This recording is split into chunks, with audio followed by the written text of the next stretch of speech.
Damos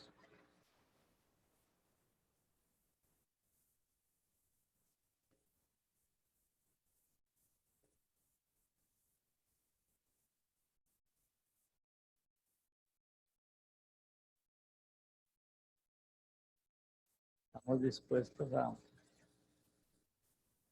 a tener un reto que me ha llevado a tratar de enseñar Filipenses de la mejor manera.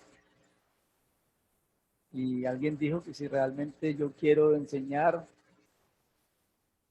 las escrituras de una manera fiel y verdadera, debemos hacerlo expositivamente, versículo a versículo, palabra a palabra. Y vamos a leer Filipenses capítulo 1, versículo 1. Dice: Pablo y Timoteo, siervos de Jesucristo, a todos los santos en Cristo que están en Filipos, con los obispos y diáconos, gracia y paz a vosotros de Dios nuestro Padre y del Señor Jesucristo. Doy gracias a mi Dios siempre que me acuerdo de vosotros, siempre en todas mis oraciones rogando con gozo por todos vosotros, por vuestra comunión en el Evangelio desde el primer día hasta ahora, estando persuadido de esto, que comenzó en vosotros la buena obra, la perfeccionará hasta el día de Jesucristo. Padre, en esta mañana damos gracias por tu bondad. Gracias, Padre, porque hemos disfrutado de una mañana más de ese banquete espiritual, de lo que es la cena de mi Señor. Gracias porque Él es nuestro Rey. Gracias, Padre, porque realmente mi Señor Jesucristo es el que ha traído la verdadera libertad a nuestras vidas. Si elijo libertad, verdaderamente seréis libres. Y gracias, Padre, porque disfrutamos de la libertad que tenemos en Cristo, así como tú nos exhortas en Gálatas, a estar firmes en la libertad con que Cristo nos hizo libres y no estar otra vez sujetos al yugo de esclavitud. Gracias, Padre, por este tiempo. Hoy te imploramos que seas tú obrando a través de nuestras vidas, dándonos sabiduría para entender estas verdades a través de Filipenses.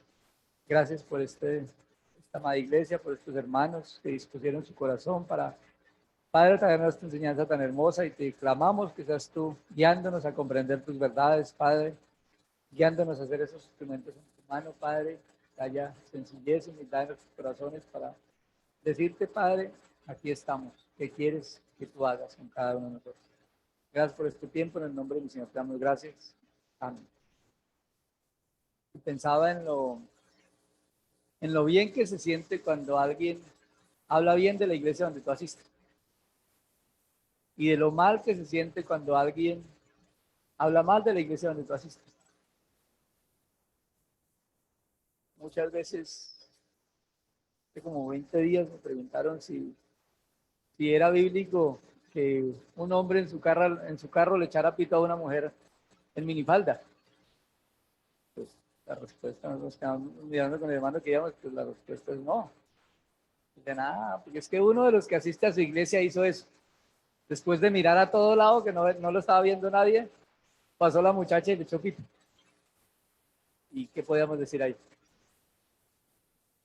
Cosas que realmente debe uno comprender, que somos cartas abiertas, que somos testimonio público. Y pensando en la iglesia de Filipenses, era eso. Podemos decir que era una iglesia sana, que era una iglesia que tenía una excelente comunión con el Señor y a la vez entre hermanos. No puede haber una excelente comunión entre hermanos si en nuestro corazón no tenemos una excelente comunión con la cabeza. ¿Qué es lo que guía todo nuestro ser, nuestro cuerpo? Todo viene de la cabeza. Y si la cabeza no está bien, si no estoy enfocado realmente en lo que debo estar enfocado, para entender un poco del contexto de Filipenses, debemos ir a Hechos, capítulo 16.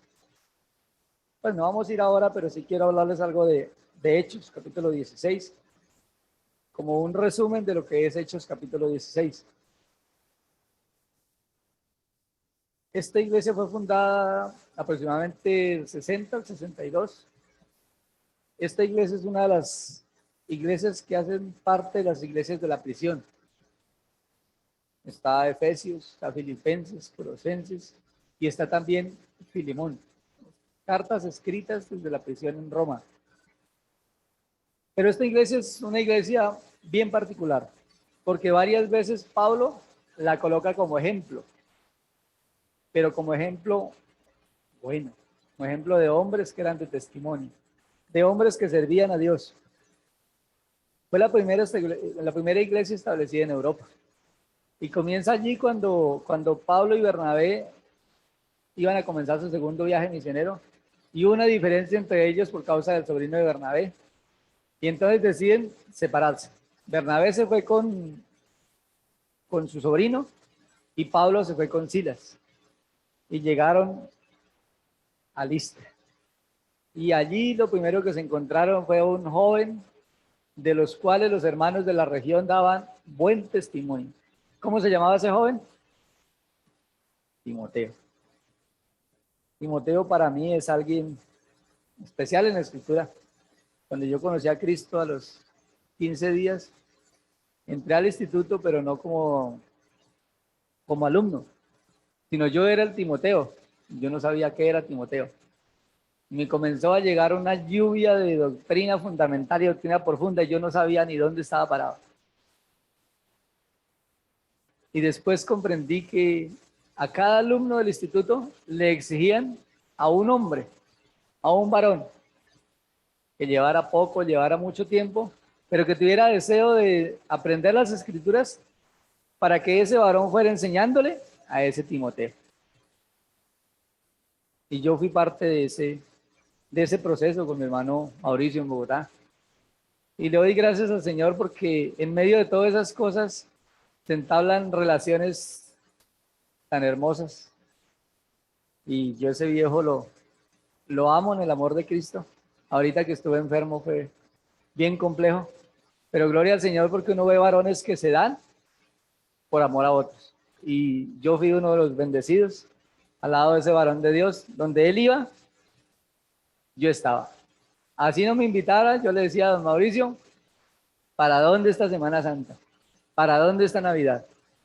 Y nos íbamos a recorrer el país. Ahí lo invitaban de todo lado del país a enseñar en campamentos, en Valledupar. Fuimos varias veces allá, todas las Semanas Santas. Tienen un tiempo de edificación como iglesia, la iglesia de Valledupar, la iglesia de San José de Oriente. Y era un tiempo hermoso, con ese tiempo que compartimos con él, pero también aprendimos. Y allí Pablo se encontró a este joven llamado Timoteo, que daba un buen testimonio. Los hermanos que estaban allí. Después viene la visión del varón macedonio, donde dice que de noche le llegó una visión, que ellos se disponían para partir para Asia, pero que el Espíritu Santo se los prohibió. Luego después ellos pensaron ir a Bitinia y el Espíritu de Dios no se los permitió. Y ahí es donde viene la visión del varón macedonio. Dice que este varón le rogaba que pasara a Macedonia a ayudarles. Y dice que Pablo comprendió que esa era una visión de Dios y obedeció. Y fue a enseñarles allí en Macedonia y llegaron a Filipos. Y miren que las mujeres tienen un papel fundamental en el comienzo de esta iglesia. Dice que se reunían cerca del río un grupo de mujeres, no habla de ningún varón. Se reunían solamente mujeres. Y allí fue Pablo a predicarles el evangelio. Y entre ellas había una mujer llamada Lidia. ¿Aquí cuántas Lidias hay? Bueno, vemos muchos que damos mucha Lidia. Pero esa mujer fue la primera mujer que conoció el evangelio. Dice que creyó ella y también creyó toda su casa. Después cuando viene el resumen de la muchacha que tenía espíritu de adivinación y que Pablo le echó fuera ese demonio y que los dueños de esa muchacha prendieron a Pablo y a Silas y los llevaron a la cárcel, que fueron encarcelados en lo más profundo de la cárcel, les colocaron cepos en sus pies y en sus manos. De ahí es donde viene la escritura muy famosa que dice que ellos orando a medianoche cantaban himnos de alabanza a nuestro Dios y que fueron abiertas las puertas de la cárcel, que fueron abierta, fueron quitados los cepos, las cadenas de sus manos, fueron hechos verdaderamente libres. Y este varón sale afuera y dice que se iba a matar porque el que dejaba escapar a un preso tenía que pagar con su propia vida. Entonces, antes de que le quitaran su vida, él pensaba quitársela. Entonces Pablo le dijo, no te hagas daño, que todos estamos acá y estamos bien. Y ese varón asustado dijo, ¿qué debo hacer para ser salvo? Y entonces ellos le contestaron, cree en el Señor Jesús y serás salvo tú y tu casa. Indudablemente esa promesa que Dios le dio a él se cumplió en ese momento. Dice que él creyó y fue bautizado con toda su casa. Y esas fueron las dos primeras familias en las cuales comenzó la iglesia de Filipos. Ahí está el resumen de lo que es Hechos, capítulo 16. En este día quiero enfocarme en 3 puntos principales de lo que resalta la iglesia de Filipos, como un abrebocas. No quiero comenzar con ningún versículo, pero sí quiero que vayamos a 2 de Corintios, capítulo 8.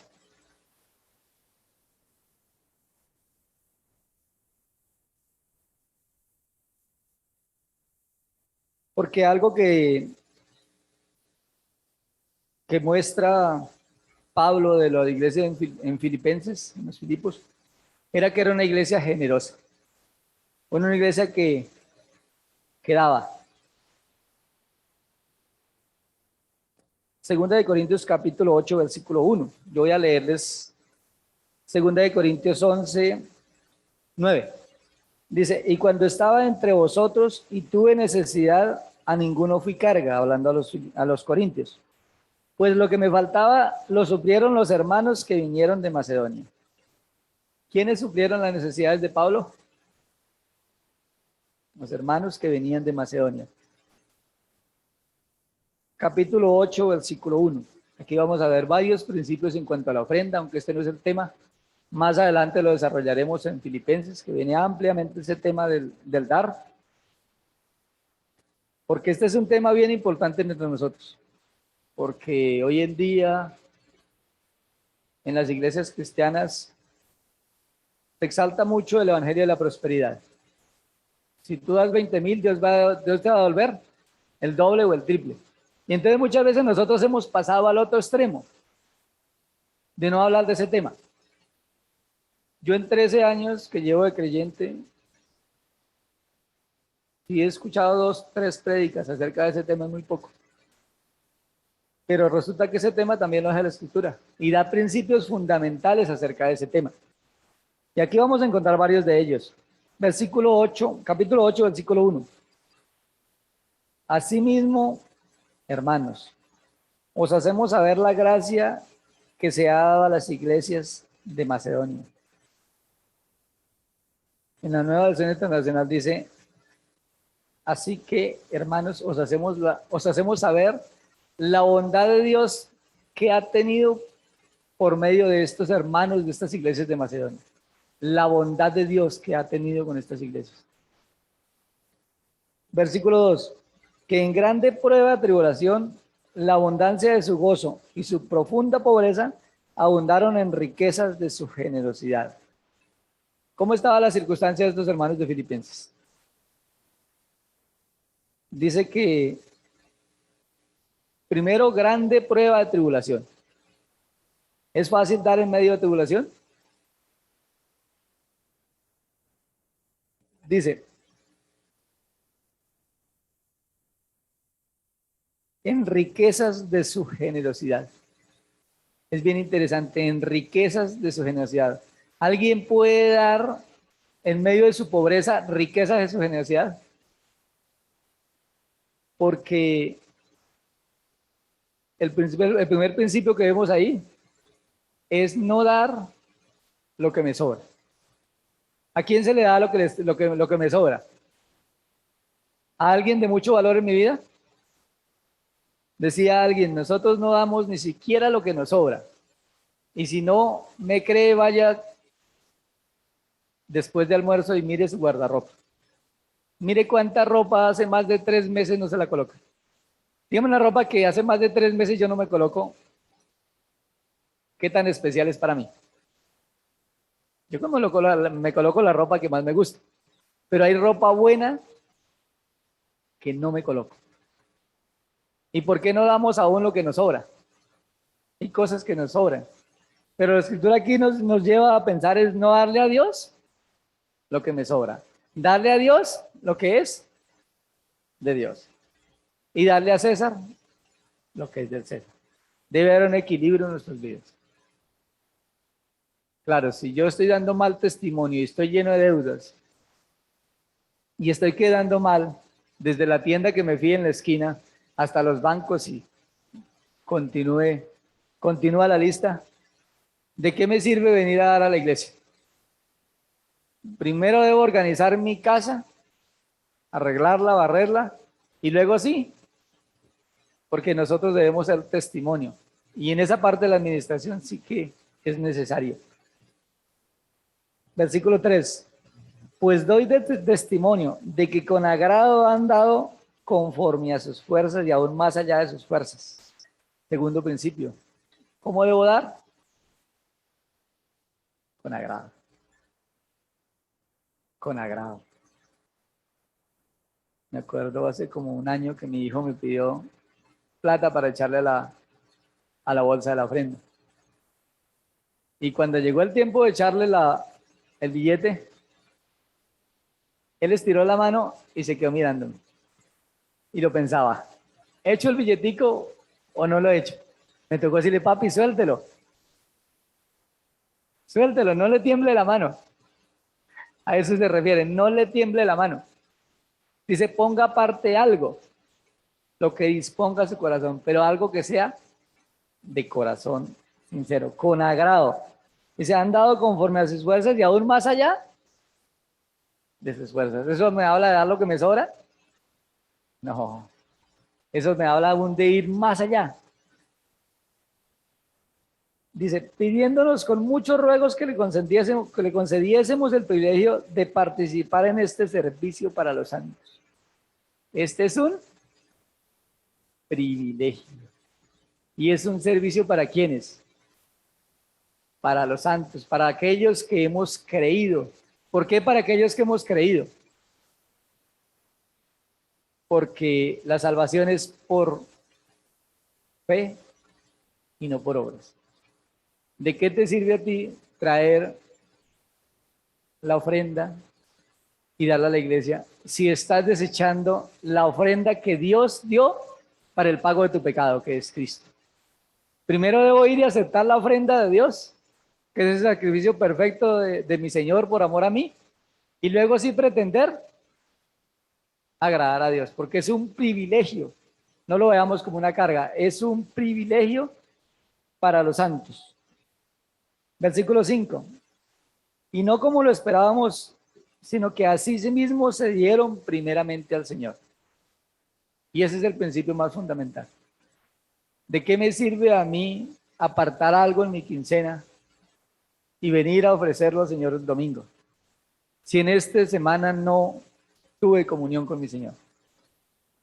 Si la Biblia para mí esta semana fue un adorno más en mi casa, algo que ocupó espacio en mi mesita de noche, si realmente no la abrí, no me deleité, no me gocé en esa preciosa palabra. Dice, primeramente, ¿a quién debo darme? Al Señor. Claro, y cuando venimos los domingos, es lo mismo que la cena del Señor. Eso es discernir el cuerpo y la sangre de Cristo. Evaluar si realmente mi tiempo esta semana fue un tiempo de adoración y entonces el domingo nos reunimos juntos como iglesia a participar de la común unión, de la comunión de los santos, de la comunión en el Señor. Pero ¿a quiénes se dieron primeramente ellos? Ese es el principio más fundamental. Si yo me doy a mi Señor, automáticamente mi corazón que está dispuesto a darle al Señor, pero a darle con agrado, con gratitud. No de lo que me sobra, sino de lo más preciado. Volvamos a Filipenses.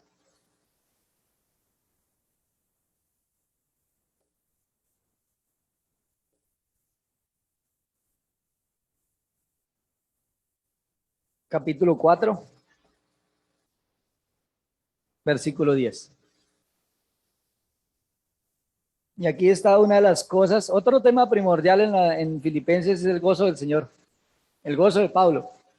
Y el otro tema que quiero, ojalá nos alcance el tiempo para tocar en este día, es el amor entre hermanos. Entonces, no solamente eran generosos, sino tenían un gozo genuino y practicaban el amor entre hermanos. Versículo 10 dice, en gran manera me gozo en el Señor, de que ya al fin habéis revivido vuestro cuidado de mí, de lo cual también estabais solícitos, pero os faltaba la oportunidad. ¿En qué se gozaba Pablo?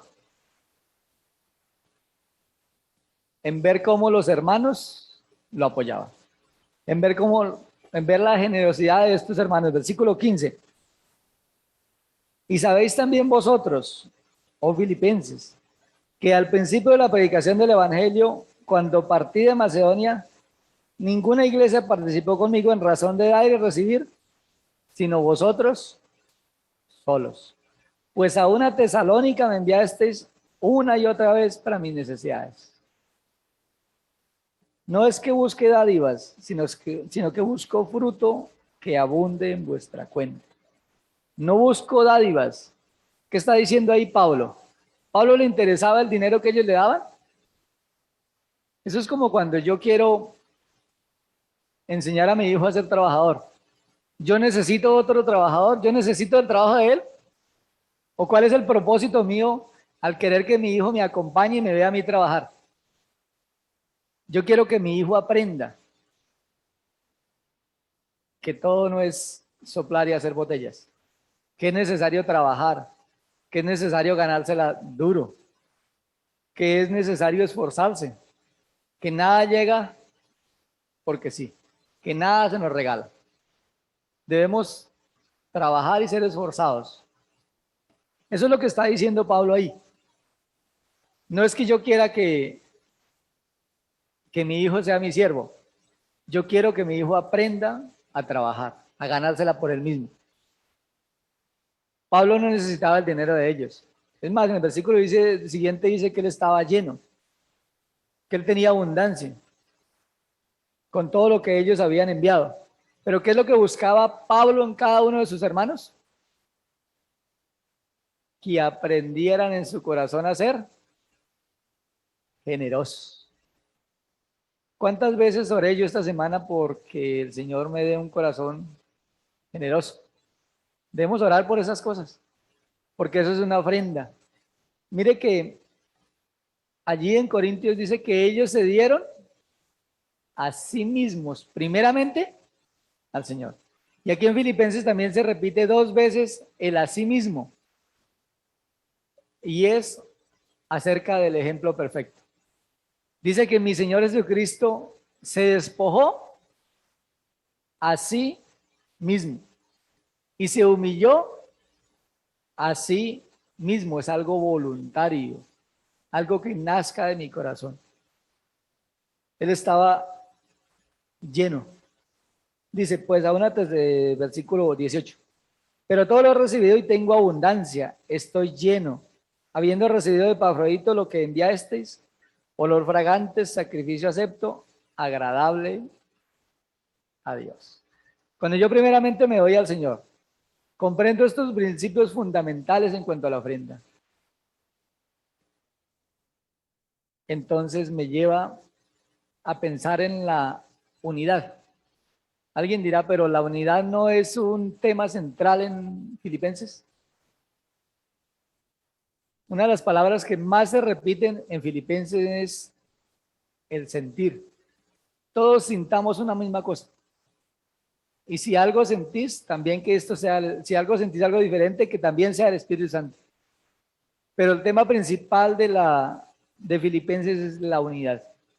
Y cuando tenemos este sentir de dar conforme a la voluntad de Dios, mire que el domingo el Señor nos hablaba de prioridades equivocadas en Ageo. Y el viernes nos ratificaba de varones que habían colocado sus prioridades en sí mismos. Mire que este es un ejemplo de siervos de Dios que colocaron sus prioridades donde deberían haberlas colocado, en la voluntad de Dios. Se dieron a sí mismos primeramente al Señor. Y un segundo tema es el gozo. El gozo del Señor. Pensaba en esta palabra gozo. Del Señor Jesucristo dice que por el gozo puesto delante de él, sufrió la cruz. David le ora a Dios y le dice, vuélveme el gozo de mi salvación. El gozo es fundamental en nuestras vidas porque es fruto del Espíritu Santo. El fruto del Espíritu Santo es amor, gozo.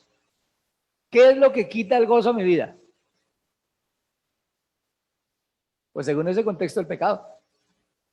Cuando yo tengo cargas, cuando hay circunstancias, cuando hay pecado en mí, ¿qué estoy haciendo con el gozo del Señor? Dice Nehemías, el gozo del Señor, mi fortaleza es. El gozo es fundamental, pero debemos evaluar en qué estoy poniendo mi gozo. ¿En qué se gozaba Pablo primeramente? En que los hermanos de Macedonia cuidaban de él, en que eran hermanos generosos, que daban más allá de sus fuerzas. En eso leímos ahí en 4:10 que se gozaba Pablo. En el 1:4 dice, siempre en todas mis oraciones, rogando con gozo por todos vosotros. ¿Por qué oraba Pablo?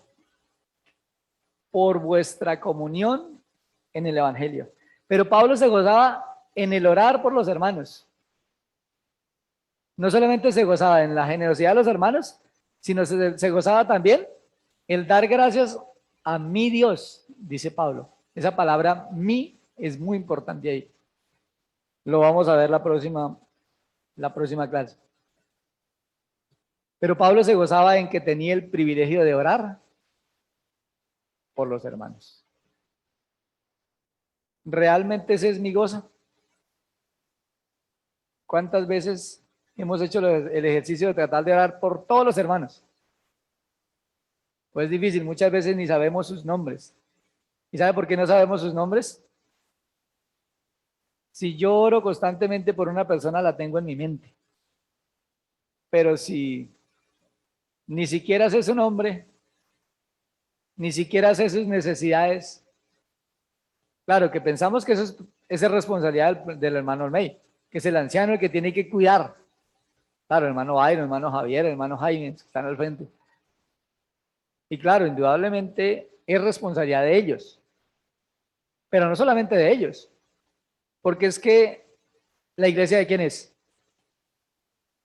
De Cristo. Tenemos claridad en ello. ¿Y yo de quién soy? Veíamos el miércoles en Bugalagrande. Yo soy de Cristo. Yo soy rescatado con esa sangre preciosa. Y por lo tanto le pertenezco ¿a quién? Y el Señor me manda que cada uno de nosotros mire cómo sobreedifica. Que cada uno de nosotros debe aportar. Entonces, entre nosotros debemos gozarnos en el clamor los unos por los otros. Y en eso se gozaba Pablo, en orar por los hermanos, versículo 18. Dice que pues, no obstante, de todas maneras, o por pretexto o por verdad, Cristo es anunciado. Y en esto me gozo y me gozaré aún. Interesante esos motivos por el cual Pablo se gozaba. No solamente en las oraciones, sino en predicar el Evangelio. Debemos clamar al Señor porque día a día nos dé sabiduría para aprovechar cada oportunidad que tengamos de predicar el Evangelio. Porque realmente hay ese gozo, ese deleite en predicar el Evangelio. Qué gozo más maravilloso cuando compartimos el Evangelio y alguien llega a Cristo. Hablábamos ahorita con el hermano Alonso del privilegio tan grande que es ver a un familiar nuestro que lo llame a uno y le diga, entregué mi vida a Cristo. Ese es el gozo más maravilloso. Pablo dice, porque vosotros sois mi corona y mi gloria. En eso se gozaba, en eso se gloriaba Pablo, en predicar el Evangelio, en las oraciones, y en la generosidad de los hermanos. ¿Qué puntos principales y fundamentales en el cual Pablo colocaba su gozo? Seguimos, versículo 2, capítulo 1.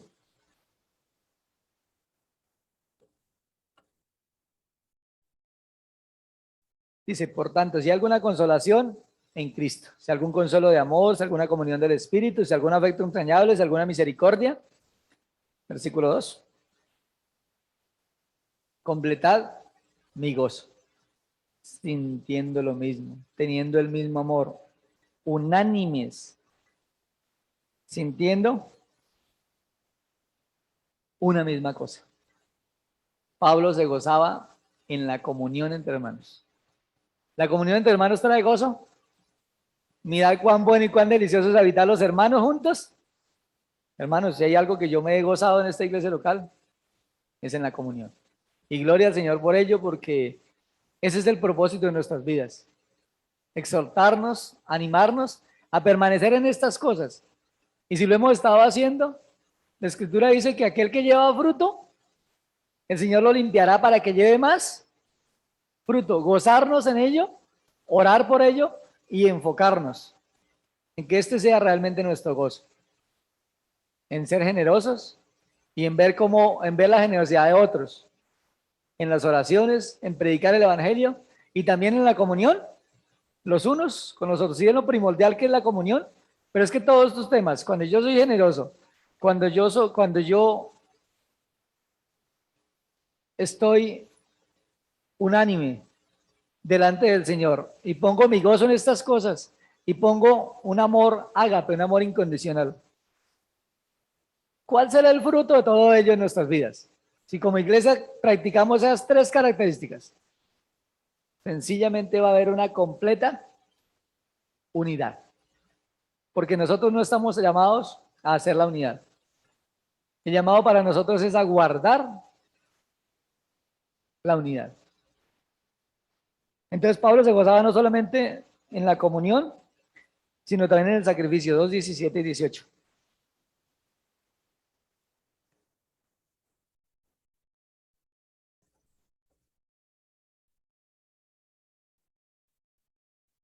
Capítulo 2, versículo 17 dice, y aunque sea derramado en libación, ese es un sacrificio del Antiguo Testamento, es un sacrificio líquido. Ya lo veremos cuando lleguemos allá a más profundidad. Dice, sobre el sacrificio y servicio de vuestra fe, me gozo y regocijo con todos vosotros, versículo 18.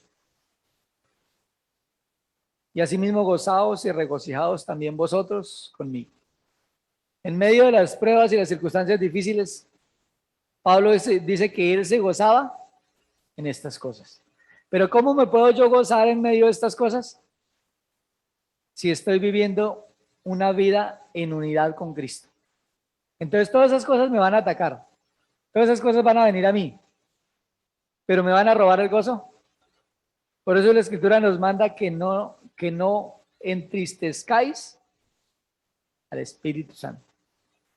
Si yo permanezco en completa unidad con el Espíritu Santo, a pesar de las circunstancias como estaban viviendo los filipenses, como lo estaba viviendo Pablo. ¿Pablo la pasó bien en Filipenses? Dice que fue golpeado en gran manera. Bueno, ni en Filipos, y después fue a Tesalónica y no fuera que le fuera mejor. Pablo se gozaba en medio de las circunstancias. Aún dice ahí en Filipenses que esa prisión, lo que él estaba viviendo allí en el pretorio, Dios lo había redondado para la gloria de Dios, para la predicación de la palabra de Dios. También se gozaba en el Señor, capítulo 3, versículo 1. Por lo demás, hermanos, gozaos en el Señor. A mí no me es molesto el escribiros las mismas cosas y para vosotros es seguro. ¿En qué se gozaba Pablo? ¿En qué nos gozamos esta mañana? ¿En quién más? ¿A quién más podemos ir? Mano, ¿quiere vivir una verdadera vida de gozo? Tiene que gozarse en Cristo. Tiene que deleitarse en Él, en caminar con Él, en conocerle, en tener una relación íntima, en que esta bendita palabra sea algo real, algo verdadero, algo que nos quebrante. No que seamos perfectos, porque todos y cada uno de nosotros cometemos equivocaciones, pecamos delante de nuestro Dios. Pero si confesamos nuestros pecados, Él es fiel y justo para perdonarnos, y no solamente perdonarlos, sino también limpiarnos, hacernos libres, estar pues firmes con la libertad con que Cristo nos hizo libres. Con la libertad con que Cristo nos hizo libres. Y entonces ahí es donde yo me gozo y me regocijo. ¿En quién? En mi Señor. Dice, y todo lo que hagáis, hacerlo de corazón, como para el Señor y no para los hombres, porque a Cristo el Señor servís, dice Colosenses, porque a Cristo el Señor servís, y Él debe ser mi gozo. ¿Qué les parece esos puntos donde Pablo se gozaba? Puntos fundamentales, centrados. Espiritualmente hablando, son fundamentales para nuestra victoria en Cristo Jesús. Ahora vamos a pensar un momento en el amor.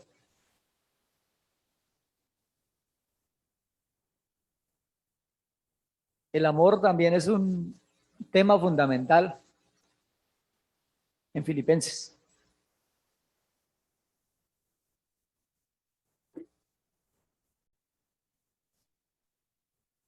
Alguien dijo que cualquiera puede dar sin amar. Y es cierto, yo puedo dar sin amar. Claro, yo puedo dar sin amar. Pero nadie puede amar sin dar. Porque la base del amor es el sacrificio. Mas Dios muestra su amor. ¿Qué hizo Cristo? Por eso Cristo es puesto aquí en Filipenses como el modelo a seguir, el ejemplo. Aquí en Filipenses nos va a mostrar a 4 varones de testimonio, a 4 hombres que debemos evaluar su testimonio y seguir su ejemplo. Esos 4 varones son primeramente el Señor, Filipenses 2, 5 al 8. También Pablo nos va a mostrar aquí en capítulo 1. Debemos seguir el ejemplo de Pablo, seguir el ejemplo de Timoteo y finalmente seguir el ejemplo de Epafrodito. Interesante que es la responsabilidad de quienes. Dios comenzó la obra allí con un grupo de mujeres cerca del río, orando. Pero ahora traslada la responsabilidad a quienes. Lo que has oído de mí ante muchos testigos, esto encarga a hombres fieles, fieles, que sean también idóneos para enseñar a otros, que sean idóneos. Entonces yo debo estar preparado para enseñar. En el mismo momento que yo reconozco a Cristo como mi Señor, ¿tengo algo que enseñar? Claro que yo, mi experiencia, ya tengo toda la capacidad y la disposición para ir y predicar a Cristo y a este crucificado, porque Él me salvó. Y si lo tengo claro en mi mente, pues tiene que estar claro en mi corazón. Comenzamos con el versículo 8. Capítulo 1, versículo 8.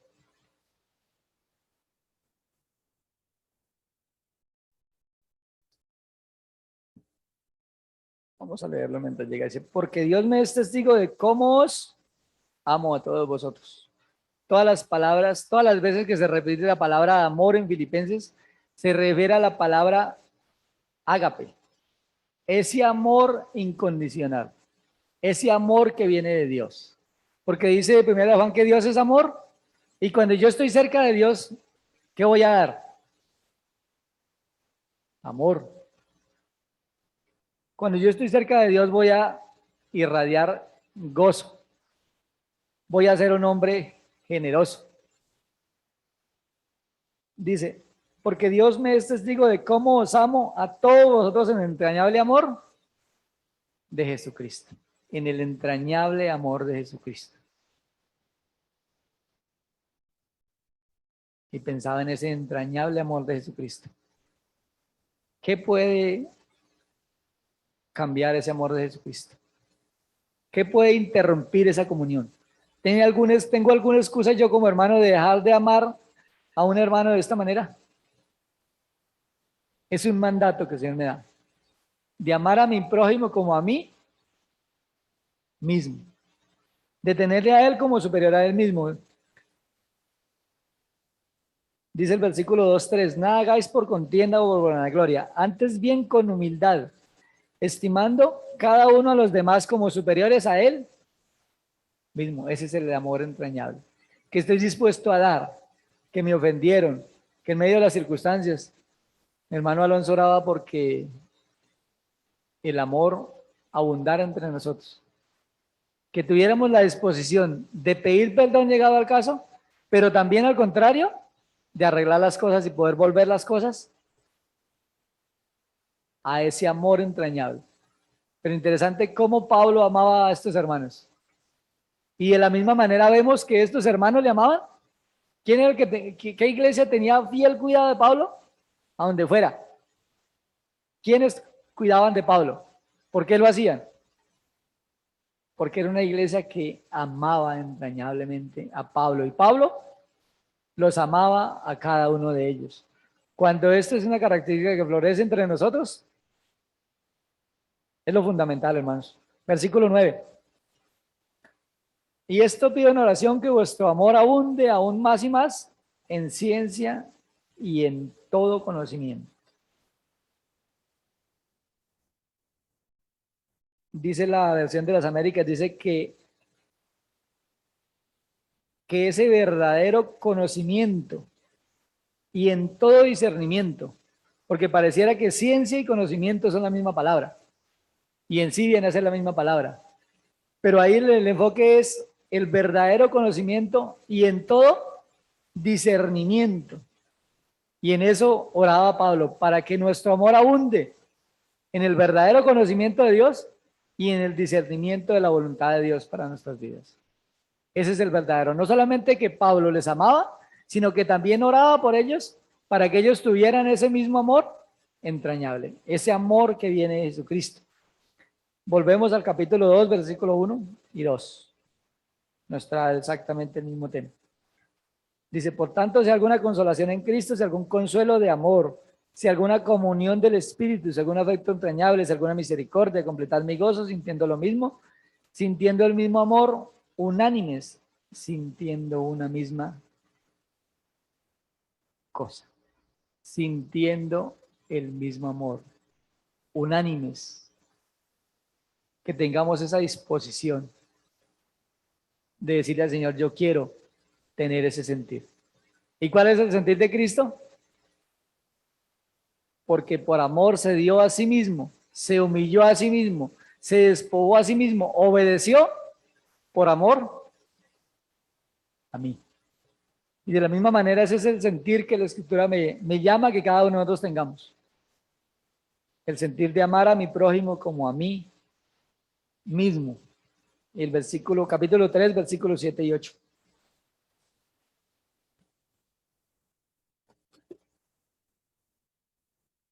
Pero cuántas cosas eran para mí ganancia, las he estimado como pérdida por amor de Cristo. Y hace 8 días nos hablaba el Señor de las prioridades equivocadas. ¿En qué había puesto el pueblo de Israel sus prioridades? En sí mismos. ¿Qué nos está mostrando el Señor acá? ¿Queremos saber en dónde poner nuestras prioridades? Ahí está de una manera práctica. ¿Qué debo hacer para poner mi prioridad en mi Señor? Tener todas estas cosas como pérdida. ¿Por amor de quién? De aquel que se entregó a sí mismo por mí, aquel que se despojó. Si alguno quiere ser mi discípulo, niéguese a sí mismo. Lo primero, niéguese a sí mismo. Tome su cruz y luego sí. Pero si no me niego a mí mismo, si está primero mi profesión, si está primero mi trabajo, si está primero mi familia y las cosas de Dios las voy postergando. No, si yo quiero servir al Señor, pero cuando termine mi carrera, pero cuando ya tenga la vejez encima, ¿qué tanta fuerza tengo para servir al Señor? Me paso toda mi vida buscando mi felicidad, buscando mi prosperidad. Pero resulta que si yo me enfoco en buscar esas cosas, me va a pasar lo que le pasó a Salomón. Salomón buscó la felicidad en todas las cosas y la tuvo en abundancia, en fama, en riquezas, en mujeres. Y finalmente, lo único que él pudo decir es, todo es vanidad de vanidades. Dice, porque dos cosas hizo mi pueblo. Me dejaron a mí fuente de agua viva y cavaron para sí cisternas rotas. Y el Señor les dice, bueno, miremos ese pasaje de, no lo tenía, pero miremos el capítulo 2 de Jeremías. Me parece bien interesante lo que el Señor le responde a este pueblo. Porque ahí está la oportunidad, yo decido en dónde pongo mis prioridades. Pablo, ¿en quién puso su prioridad? Todas las cosas las estimó como pérdida por amor a su Señor.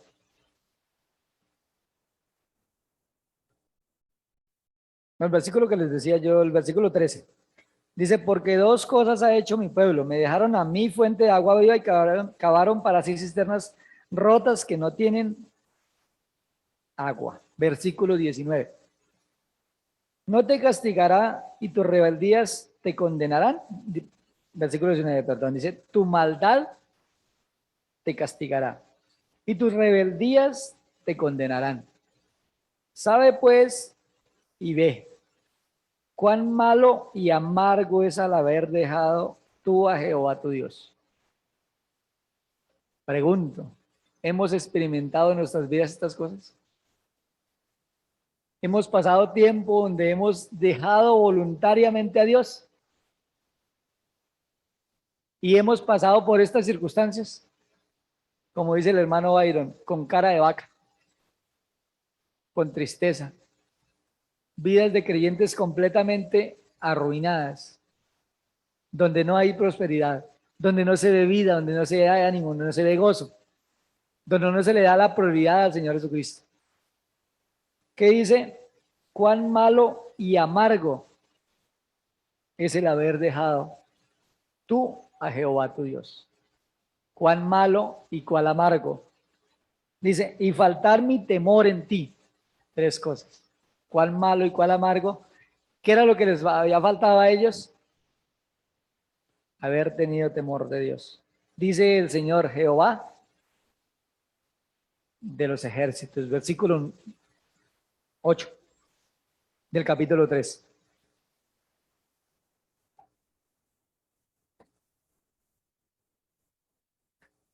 Verso 8 dice, y ciertamente aún estimo todas las cosas como pérdida por la excelencia de conocimiento de Cristo Jesús, mi Señor.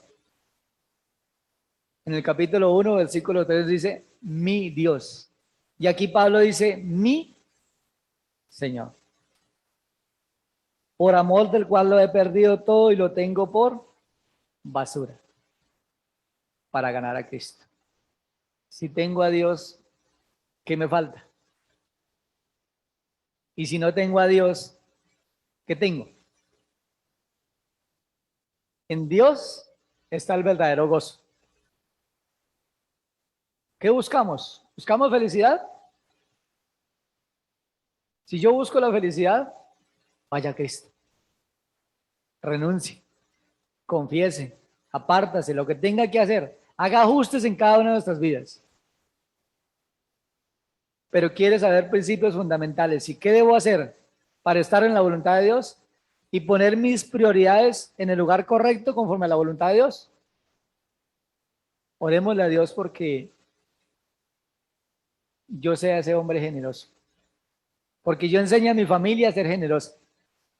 Porque nosotros como iglesia nos enseñamos unos a otros a ser generosos. A poner nuestro gozo en donde debemos ponerlo. Si mi gozo está puesto en las riquezas, ¿qué dice el Señor? Cuán malo y cuán amargo es haber dejado a Jehová tu Dios. Porque dejé de darle el primer lugar a Dios y puse las riquezas, mi trabajo, mi familia, lo que yo quiero. ¿Y qué veíamos el viernes? ¿Quién disipó como un soplo todas esas riquezas? Dios mismo. Vino y quitó todos esos frutos por el cual ellos sembraban. Sembráis mucho y recogéis poco, porque habían dejado. Pero si yo pongo mi gozo de mi Señor en Él, en su voluntad, conforme a su propósito, en la oración. Mire cuántos principios fundamentales hemos visto. Así, abuelo de pájaro. Y el amor, que es lo fundamental. Dice, porque Pablo, ¿qué hizo con todo? Lo tuvo por basura. Dice, porque tengo el deseo de partir y estar con Cristo. Pero quedarme en la carne es más necesario por todos vosotros. ¿Es lo mismo la palabra necesario al deseo? El deseo de Pablo era estar con Cristo. Pero era necesario quedarse en la carne por amor a los hermanos.